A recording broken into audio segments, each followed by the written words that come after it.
Hi everyone, today we will be talking about how to overcome your fears as an artist. If you want to nerd out about art, our prof has everything you need from tutorials to critiques to pro development. Clara, do you want to get us started? This is something everybody worries about. Is the work I'm doing a waste of time? Because nobody on the planet, no matter how experienced you are as an artist, doesn't make pieces quite often that are not hitting the ball out of the park. So here's an example. This is a series that I started a long time ago. It was about aging. And I was all excited about the concept. Oh, this is going to keep me busy for 5 years. And what an engaging subject. And it just fizzed out. It just never went anywhere. And I invested time in this. And so I could say to myself, oh, that was a waste of time. That project never got finished. But that's really not true, Jordan. Why do you think this was not a waste of time, even though it never went anywhere? Well, I think the idea of it being a waste of time only comes from no one else gets to see what I worked on. But that doesn't mean that the experience and the things that you learned from it are not still valuable. There might have been ways you grew as an artist. Maybe you enhanced your skill here. Maybe you learned a new technique or new medium, and you can use that for the next project. Not everything has to see the light of day. And it would be nice if everything was so great that we could do that, but that's just not always the situation. With this work, yeah, it fizzed out. But Kat, have you had projects that you started and then gave up on, but then maybe came back to later? Oh yeah, I've had plenty of projects that work that way. And I really liked, there's the author of Eat, Pray, Love, controversial figure, but she made a TED talk that really resonated with me in that she believed inspiration was sort of a spirit that was around and just came by and just haunted a certain host. And I kind of feel like my projects are like that. When things fizzle out, I just think, oh, the spirit is just going to go out into the ether or whatever. And maybe it will come back someday. But there's a reason why it came to me as a host. And I always feel like ideas will circle back eventually. And if they leave for good, I think that's actually a good thing. Maybe you found a better host, or maybe you will be more open to a better idea that will come to you eventually. I was just thinking I'm a host for an alien. My isolation is an alien that's about to pop out of my stomach, something crazy like that. Well, we have this project that you did, Kat, that was a jewelry class, and you're not a jeweler. And yet, how did this project go? I know it was not your favorite piece. Mm. This project went all right, considering it was my first time ever doing metal work. And I kind of had that as a shield, like armor, saying, this is my first time, so who cares if I do a crappy job? Because it's my first time. At the very least, at least I am doing it. And this sort of paved the way for metalwork to become a better skill that I have. For instance, this is a comb, a hand comb that I did later on. And as you can see, the skill greatly improved here. Another thing that really carried me through with these projects was the fact that not a lot of people can do metalsmithing, have the time, resources, materials, or the skill to do it. And the fact that I even attempted it in the first place meant something. At least I have it now, which is not something that everybody can say. Jordan, do you think it's worth doing something like this that is so far from your main practice? Because, Kat, you're a comics artist, you're working on a graphic novel right now. And for some people, they might say, oh, jewelry is a waste of time for Kat because that's not adding to the graphic novel. But I think Kat's getting something here that's valuable. I mean, I think it depends on the artist. I know for me in particular, I'm a bit stubborn. And so when I try a new medium, if I don't like it, I'll never go back to it again. Like I tried a lithography class when I was in school, and I don't have the resources for it anyway to do it myself. But I was like, nope, never doing this again. And I knew that after like week two. And so it was a bit of a drag. But I think it really just depends on the mindset of the artist and if they're able to find a way to pull that information into what is it they're currently doing. And not all mediums are created equal. Some are better for others than one is. And Kat, we know you're very busy right now. teaching at Yeah. RISD, working on the graphic novel, but I think you have said to me in the past, hey, I do want to do this again in the future. Yeah, that's true. Me starting this skill, starting to learn this skill is me sowing a seed. It doesn't have to sprout now, but maybe it will sprout in the future. And you want to sow as many seeds as possible. But also, you got to be a little bit calculated with what seeds you sow because you do have to have the drive to carry it through to the end if it does sprout. Tell us in the chat, what are your fears as an artist? My take, if somebody asks me that question, is, sheesh, what am I not afraid of? And there's very few things that are not intimidating or scary, because I do really think as an artist, you're really walking the plank in a lot of cases. You're putting yourself out there, you're trying things that you've never done before, and it's a lot of work. So the next topic is related, which is, what if my skills aren't good enough? Who here has worried about that at some point? I know for you, Jordan, you have practiced for years and years and years, and yet you're always telling me, oh, I'm not very good at this. Well, a lot of that comes from my experience jumping from undergrad to grad school, because part of the reason I went to grad school is because my skills were not at industry level. And I look back on it now and I really see that. And so I think there's still some residue that comes from it. But for me, I think the biggest thing is to recognize that just because I'm not there yet doesn't mean I will never be there. And I think that that is probably the biggest hindrance to a lot of artists, because I think most of the artistic battles that we face are mostly internal or are mental, or things that we say to ourselves in our own heads.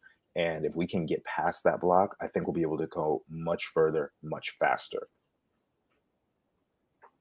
You have to be very patient to gain these skills. They don't happen overnight. And Kat, sometimes the advice I give people is super boring. Keep doing it. Honestly, one of the pieces of advice I give to people when they say, I want to draw and write a graphic novel, is you should start with just strips of comics. You shouldn't attempt that graphic novel yet. You really have to build a good base to get to that level, because you don't want to start at that level when you're not ready, because it's all going to fall apart. It's all going to crumble if you don't have that good base. Crispy says, improving. Honestly, I see work that I did years ago and hate it. I'm afraid that I'm going to look back on the work that I'm doing right now in the same light, especially when it comes to commissions. Your improvement is not linear. You're not going to keep getting better, better, better, better. And it's hard to accept that, because you feel like, oh, I've been doing this for so long, the work I'm doing now should be better.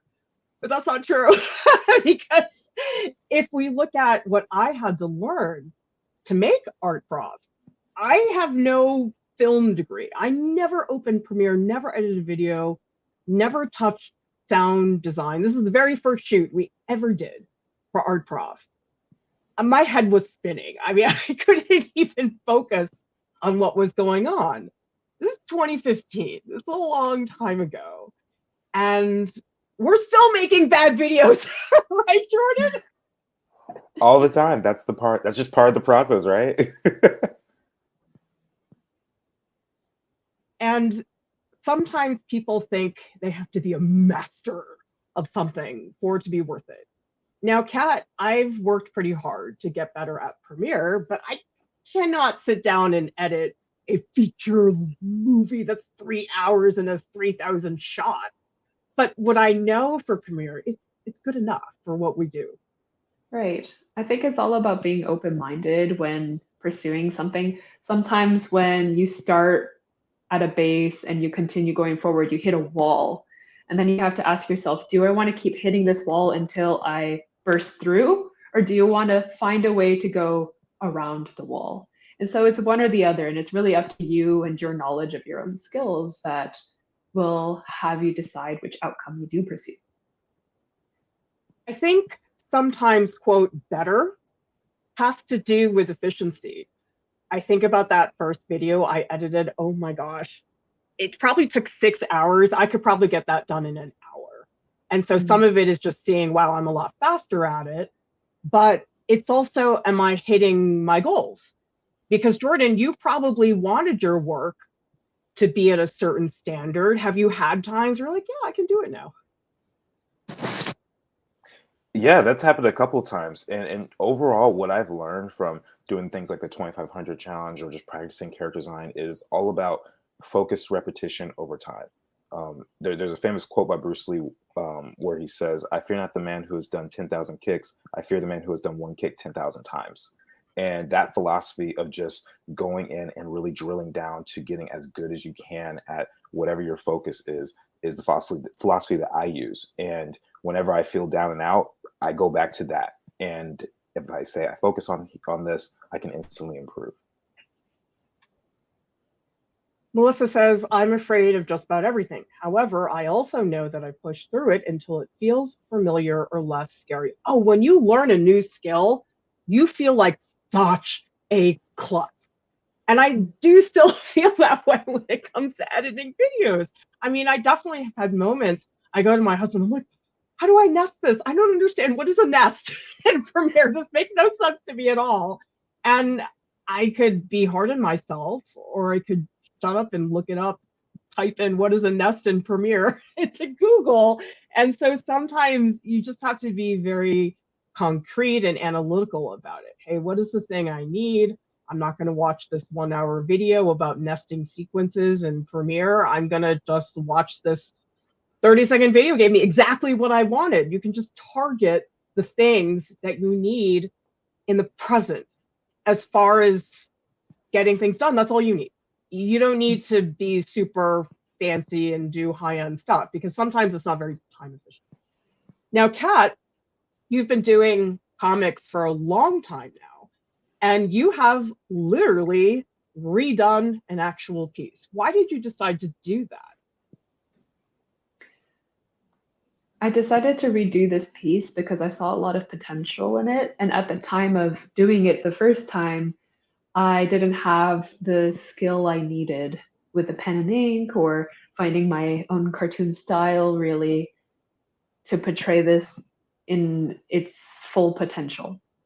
And so the story had a lot going for it, but the art, not so much. And so with my current skill, I decided to take out everything that was good in that project and redo it with my new and improved pen and ink skills. Do you think this is better, Jordan? I definitely think it's better. I think it's such a good idea to do that too, and to learn from your previous mistakes, and to just also sort of appreciate what you had done a few years ago, and just say, you know what, this was great for the cat from 2000, whatever year you did this, to now. I think that's a really great thing to do. I also think when you redo a piece, in some ways it's quote easier because you've already gone through the race. You know what the problems were. You know what are the things you want to be better. It's much easier than starting a piece from scratch. In fact, I have a piece right now that didn't work out very well. I'm like, oh, I totally am going to redo this. And I felt very empowered because I'm like, now I know exactly what to avoid and what went wrong the first time. And that's been extremely helpful. This is a very common fear. Seven Angelic says, I'm afraid to show other people my work, even when I've done it before. Jordan, why does that continue to be hard for us? Even the three of us here, we have shown tons of work for years and years, but it's still that moment before you share something. I think a lot of it just is a very basic fear of being afraid to be judged. I think that's really what it comes down to ultimately, because especially if you're creating a piece that's very emotional or that means a lot to you, there's a lot embedded in that, and you don't want someone to just say, oh, this is awful, and you feel like they're invalidating you or your experience somehow. So I think that is really where a lot of that fear comes from. I noticed that it's easier to get a critique on a still life than your magnum opus and putting all your emotions from 5-10 years ago and life experience and all that stuff. So I think that's really the crux of the issue. What I get scared of, and this is silly because we have a substantial following, pretty much everything I post is going to get something. But I know when we didn't have a big following, I was afraid of getting crickets, that I would post something and Kat, people oftentimes say to me, oh, I'm so scared people are going to write something rude. But more often than not, it's crickets. Yeah, I think that's just the case at large. The worst thing that could happen is getting ghosted. Getting a no or getting a yes is incredible. Getting a no is also really good. But the true worst feeling is no response. Like nobody cares. Apathy is honestly the worst. Lack of emotion is the worst emotional response you can get when you put yourself out there. What if someone steals my art? This is so much bigger and more common now because of the internet. It was really hard, not really hard, but much more work to steal something before. And now I just click download and I've got the image on my desktop. And I know, Jordan, you're putting shadow boxers out there. And I know you had a lot of hesitations about doing that because of people stealing your work. Yeah, I think the concerns are still kind of there in some way, but I realize on my end I can't do anything about someone wanting to download it and say it's their work or something. I feel like I posted enough images where people recognize that someone out there will recognize it's my work. And two, I'm also very careful about releasing certain story information until I can put it out in a more official capacity. I just have everything kind of locked down. And I think that that helps me sleep better at night when it comes to this project in particular. Well, Jordan, you and I have had this conversation that actually the sooner you start posting and you have an archive of the work that goes back many years, it becomes a little harder for people to steal the work because you have actual evidence. Hey, this Instagram post is back from 2016. I've been posting consistently for years and years. And Kat, that's different if you never show anything and then you just show one image. It's easier for people to steal it. Right. You want to create a bit of a history with your own work when you put it out there. Another thing is that if you do not post your work out of fear of somebody stealing your work, then how are you going to get opportunities when somebody's going to come across your Instagram profile? If there's nothing there, there's nothing to do. And so if you post it, of course, there's the fear of somebody stealing your work, but there's also the opportunity of somebody finding it and asking you to do something bigger with it. And Jordan, you had a conversation with Greg Cannon, who is a lawyer, and he has been on some of our streams because you were worried about, oh, what do I copyright? How do I register? And did he help you? Yeah, he helped me out a lot. And I think one of the best things that he did was actually calm me down because there was a fear, right? There's this massive fear of like, what if I do this and this goes wrong? And everything was sort of in a scarcity, fearful mindset. And the way he broke it down to me was kind of exactly what you just said about, hey, if you get big enough where someone steals your work, that means that someone else has seen it before too. And chances are you will have a way to fight this if that ever happens. So he really did break things down in a way that was easy for me to kind of grasp and say, okay, you know what, I can take a risk and put it out there. Because just like Kat said, if you don't take a risk, then in some ways you might end up taking a bigger risk by missing out on certain opportunities. That visibility becomes evidence that it is your work. And I see this all the time. I don't know what it is about this series. People always put a poem over these drawings. And it's annoying. I'm not going to sue these people or anything like that. But I have had people not credit me. And then other people come on and say, that's Clara Lieu's work. And the only reason that can happen is because I have people who know what my work is. They see it, and people can get called out for that. And Kat, if I only put out these 3 images, would I have much of a following? No, you had to have put out a body of work for people to recognize you. And then people can recognize these 3 specific pieces. Anna says, my work is pretty unique in style and conception, so less fear about artists stealing my actual work than people stealing, trying to make my kind of work and being more successful at it than me. Oh, this happens all the time. I had a professor at RISD who was very successful in freelance illustration. He was so successful that other art directors were hiring other artists to do his style. Like they would say, I want you to do it like this person.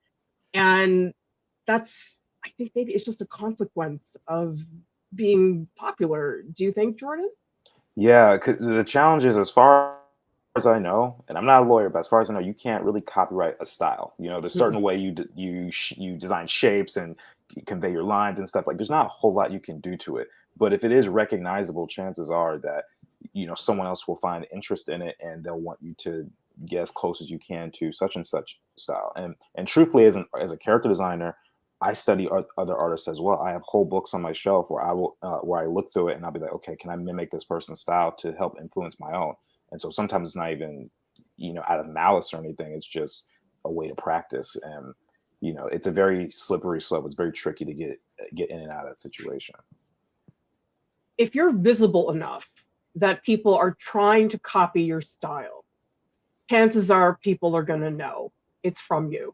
Because I definitely have seen artists online and I'm like, okay, this is definitely somebody who's trying to be this artist.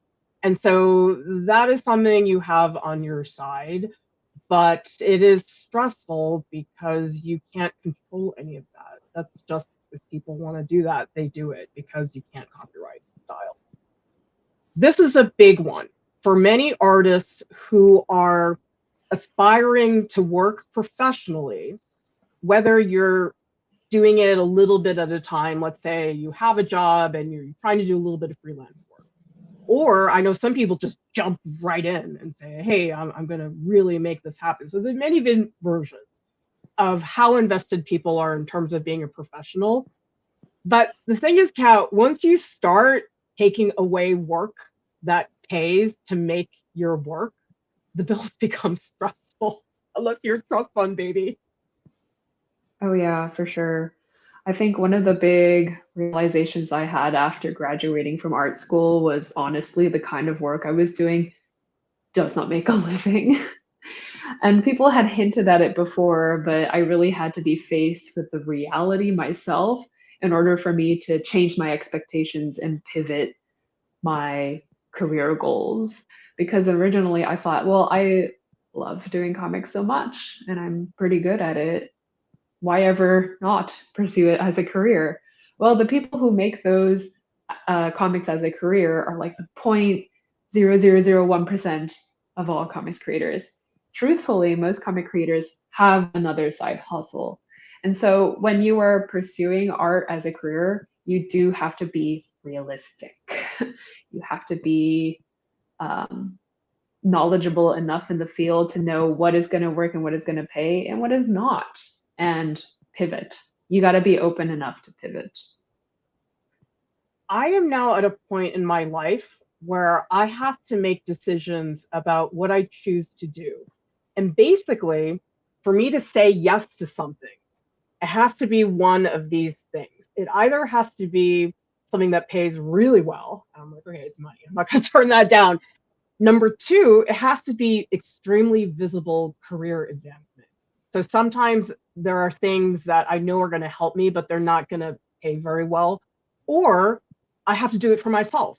For example, I usually charge pretty high fees for lectures, but there was this one public school system in Texas that contacted me, and I spoke to the coordinator, and I knew they couldn't afford me. And they were like, oh, we can pay you $100. I was like, I'll do it, because I felt so much sympathy for that school system and I knew I was the only person that could really help them with that. Mm. And it's hard because, Jordan, the stuff that's fun, it doesn't overlap that often with the stuff that pays. That is true. It's a very difficult balance. The way I've kind of sorted out in my head is, realistically, most people I know, no matter what their career is, have trouble paying their bills. Regardless, like in almost any field. And for me personally, I'm not saying for all of you guys watching that you have to copy my example, but for me, I think about the life I want to live, and I go, okay, if I'm going to stress either way, I might as well do something I like to do, and there's a chance that what I like to do is going to turn into a really profitable path for me. And I know everyone is different with what they choose to work on with their art and stuff, but that's just the way I try and think about it, is to have more of an abundant mindset, because I don't want to psych myself out. I struggle with that sometimes, and I would rather just work on going like, you know what, I can do this. This is going to work out somehow, some way. Thank you, Anna, so much for the super chat.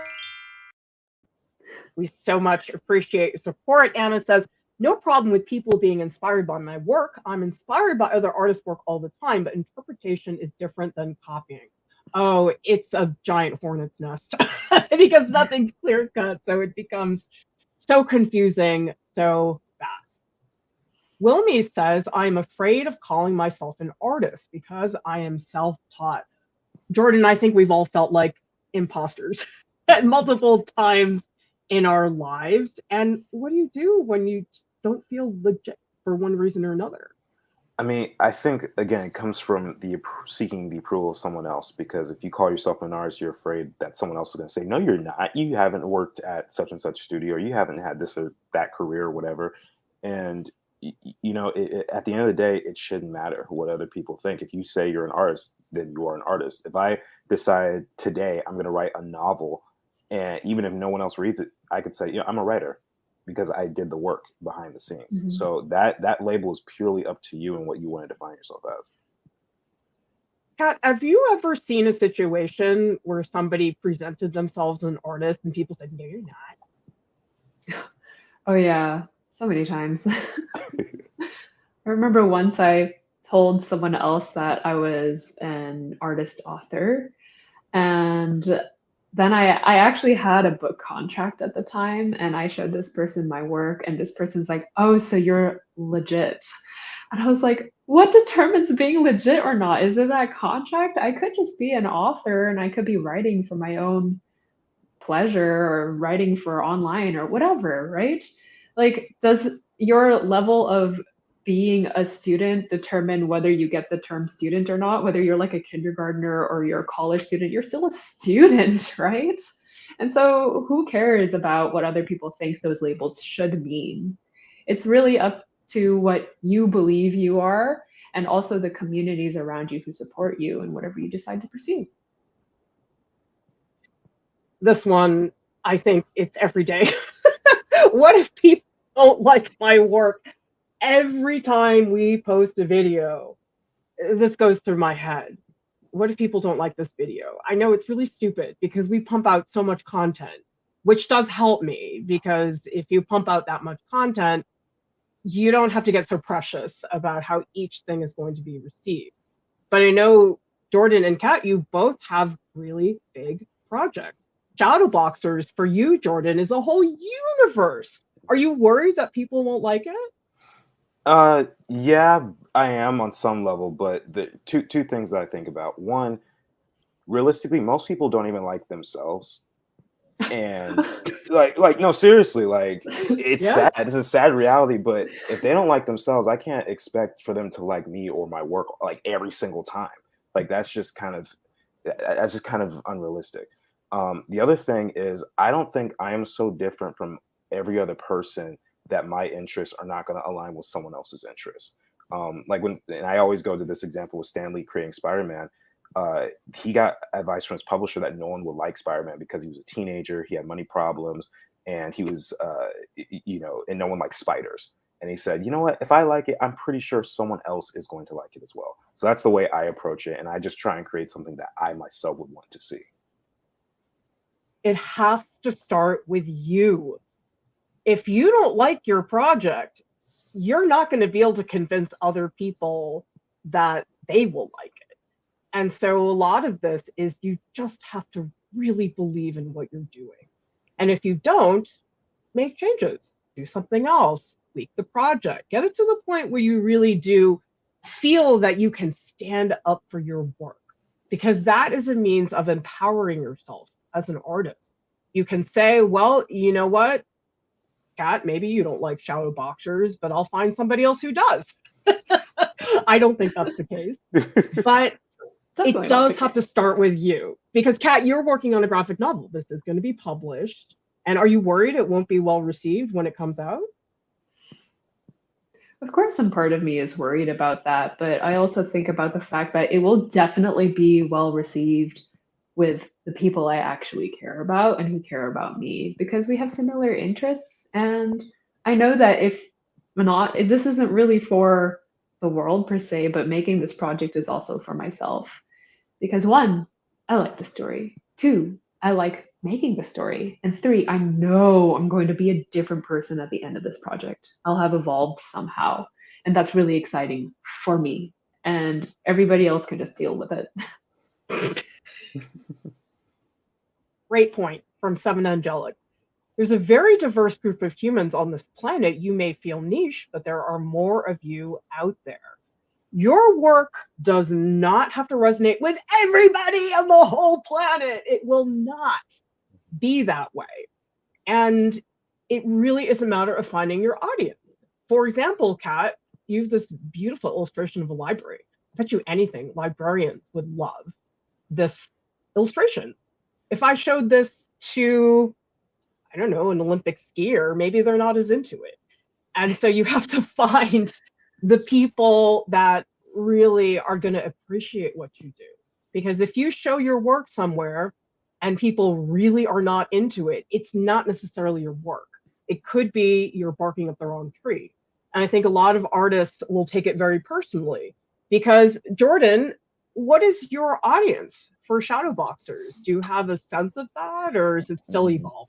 Yeah, it's like an 8 to 14 kind of group, so older kids, definitely. And thankfully, I found a lot of adults who seem to really like it too, which is great. But one thing I one thing I noticed, I was talking to my uncle. He was trying to help me put it together about a year ago, and I told him that there was some inspiration from Avatar: Last Airbender. Now, my uncle is someone who's in his mid to late 50s, and he's not a very he's not very connected with his childhood self. Let's just put it like that.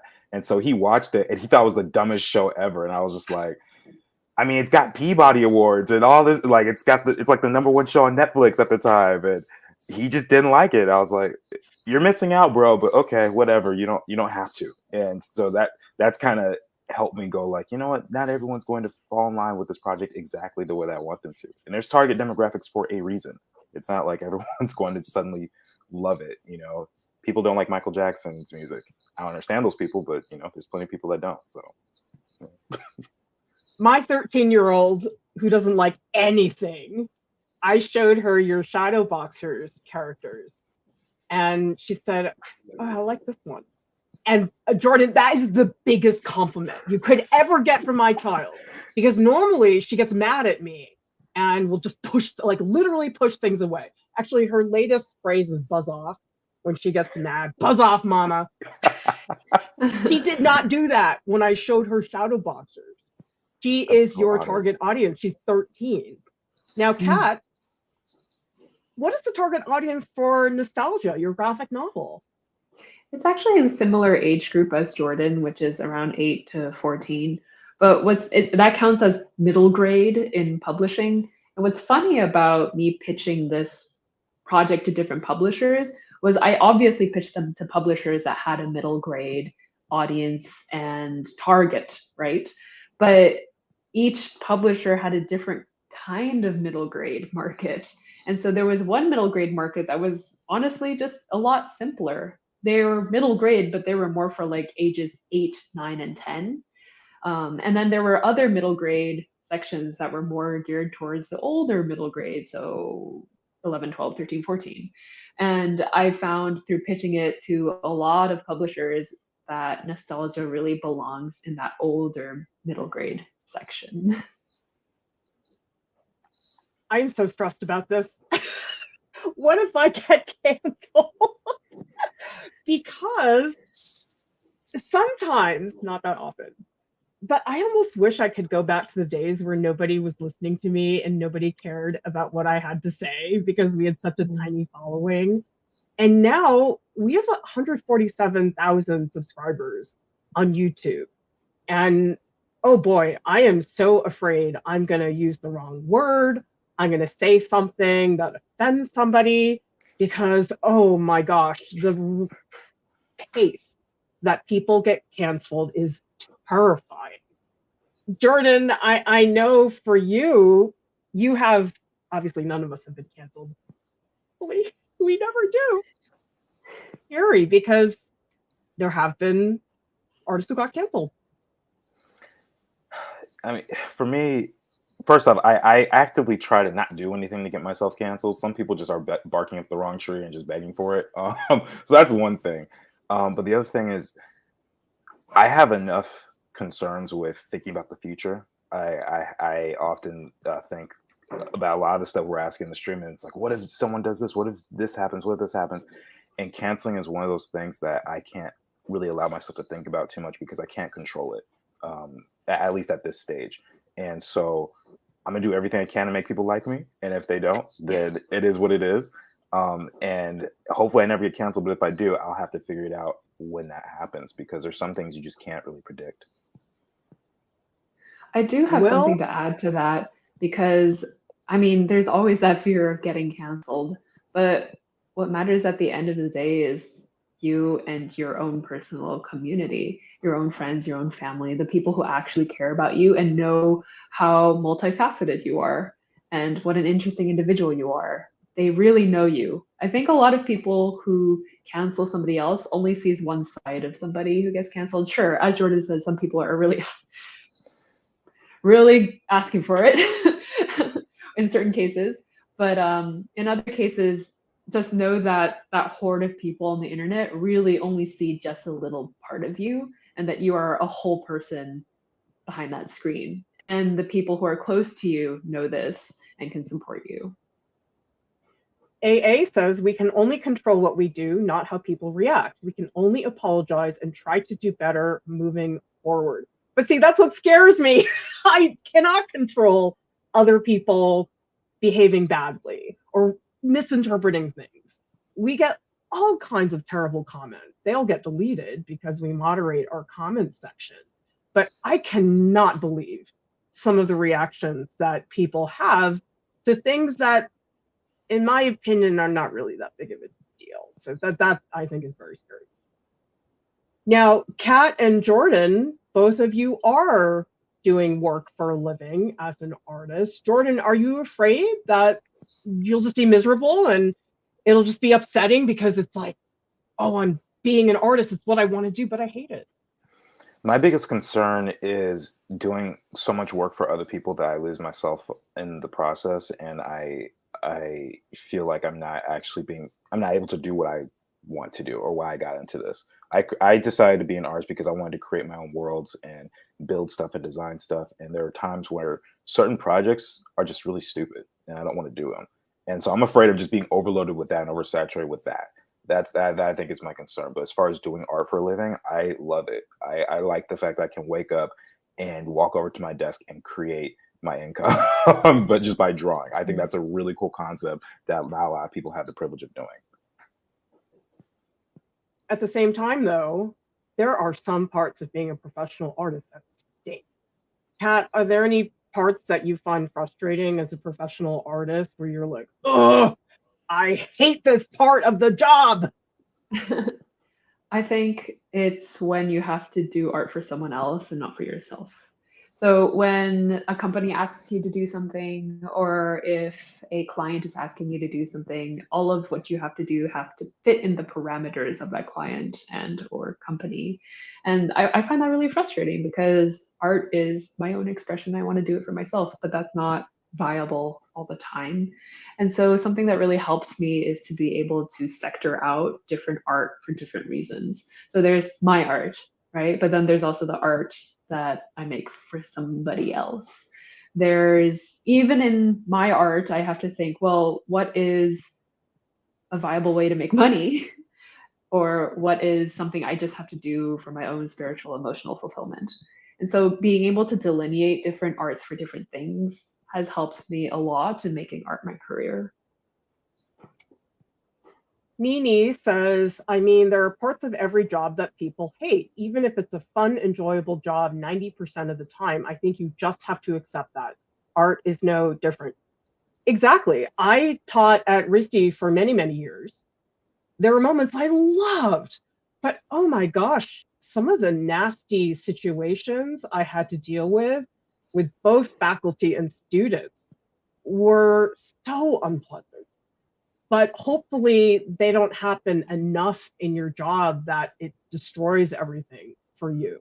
And towards the end of my career at RISD, it did start to feel like that. It started to feel like there was just so much crap I had to deal with all the time that I didn't really get to enjoy the fun parts anymore because the bad parts were just swallowing me up. And so you have to find a career where, yes, there's going to be challenges, but do the good parts of the job make the not so fun parts worth it? It is here. I have plenty of things I don't like doing. I don't like doing spreadsheets. I don't like doing payroll and taxes, but they have to be done. And it makes it so I can do this other stuff. We do have a premium workshop. You're all the first to know. I have not announced this yet. Instagram for Artists. It's going to be on Saturday, December 10th with myself and Mia Rozier, who is, oh my gosh, total expert in social media. Registration is due Friday, December 2nd, and the workshops are 2.5 hours for $60. And I hope some of you will register because, oh goodness, Instagram is so confusing for so many people. And we will give you the answers at the back of the textbook. Please join. Kat, me, and Jordan will be in the post-live stream stage channel in our Discord right after the stream. A stage session is where you get to talk to us on voice. It's super fun. We chat about everything, so we hope you will meet us there. There are many ways you can support our prof. We do have a new Venmo. You can send us a one-time donation. You can buy our original artwork on Etsy. We have so much in our shop. Please let us clean it out a little bit. It'd be nice to have that little space. You can purchase an artist call. There's so often situations that are very specific to you, and I hope our videos help you, but sometimes it's not enough. So here's a chance to get customized one-on-one interaction. Thank you to our top Patreon supporters. You are doing it for us. Pretty much almost our entire budget comes from the Patreon supporters. So thank you all for being there. Whoops, I have an extra slide here. Thank you, Trin Nguyen, for becoming our most recent top Patreon supporter. We went up $7. Yay! I'll take it. Our podcast is available on Spotify, also on iTunes, and subscribe to our channel for more tutorials, critiques, and business tips. Everybody, thank you so much for watching. We'll see you next time. Bye.